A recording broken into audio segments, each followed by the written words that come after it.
I think Chairman Brock's leadership has been dynamic.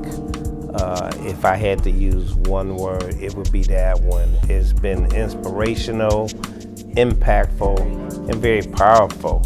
I would describe Chairman Brock as fastidious and dedicated. I think she knows the potential of the NAACP, and she's continued to push each and every year that I've known her. She will leave a legacy of strengthening and building the association, and really working towards developing youth leadership, developing new leaders for the NAACP. So class of 2016, I want you to ponder this thought.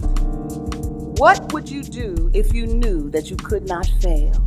Because courage is the fuel that gives strength to make our journey through life.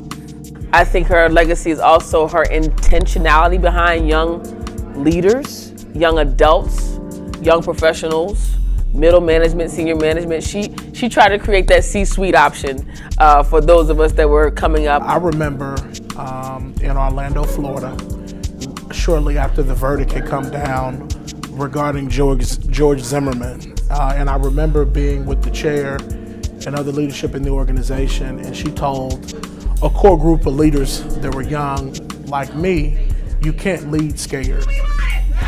My friend, the future is calling. And with your help, the NAACP will answer. What are you gonna do for me? I can't hear you. What?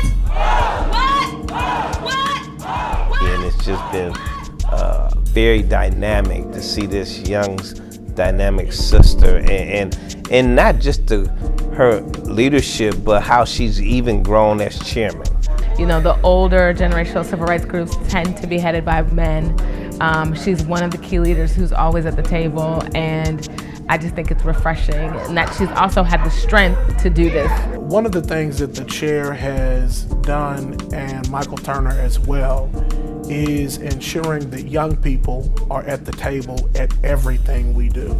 They help to build the branch. They bring newness, they bring creativity, they bring a youthfulness to the association. NAACP, we must ensure that courage does not skip this generation. She has really focused her leadership on ensuring that there's going to be a next generation of someone. Anybody that knows who she is understands that about her. She's always trying to figure out who's that young person, who's he, who is she? Because when young people are at the table, they're not just there to say we had a young person in the room, or we had young people in the room to get a grant. We had young people in the room because they are really the vanguard of this organization and they're our future. And so we know that it's sincere.